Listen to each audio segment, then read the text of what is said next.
You ever been in a grocery store and seen a parent with children that are overweight and the parent looks as if they're the reason?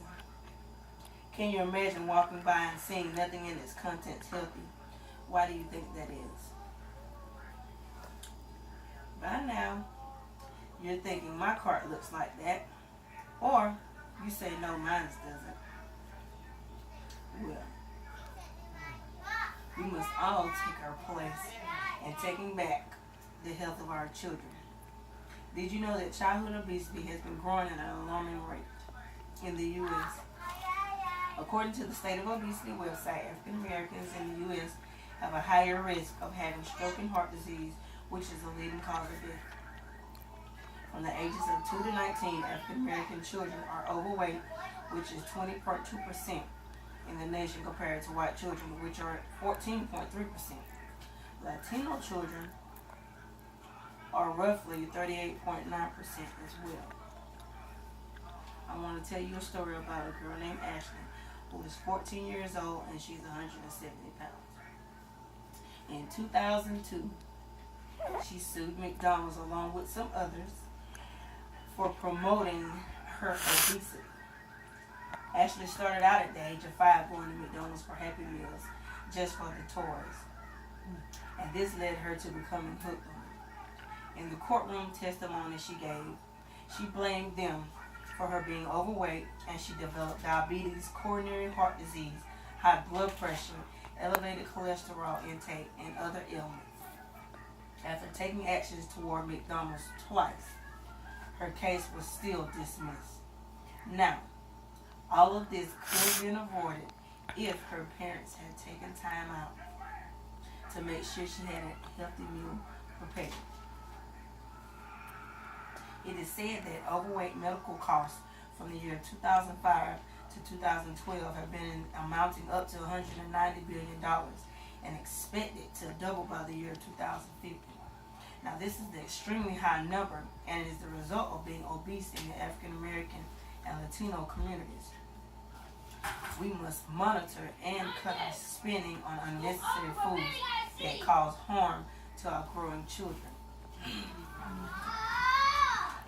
First Lady Michelle Obama implemented the Let's Move Act that we have been seeing in the past 8 years.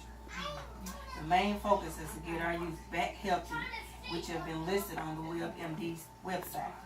There are 11 elements put into place improving access for food, but I'm only going to mention 6 of the main ones. The first is making sure that healthy foods are made available in rural and urban areas. The second is encourage local governments to attract grocery stores to underserved neighborhoods. The third is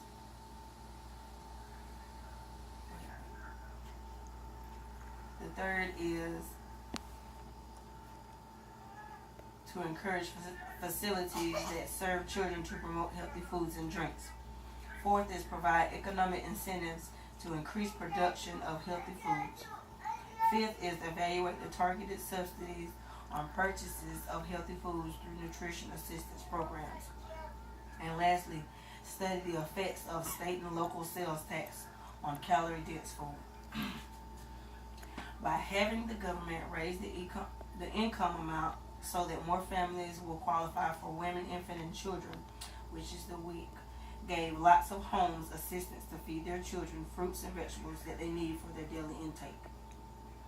If you have not noticed, ride through your local neighborhood park area and see the equipment that has been upgraded or replaced. Now, this has been done to promote safe recreation and made it accessible to all children under the age of 18. By having this done, it inspires our children to be more active and exercise.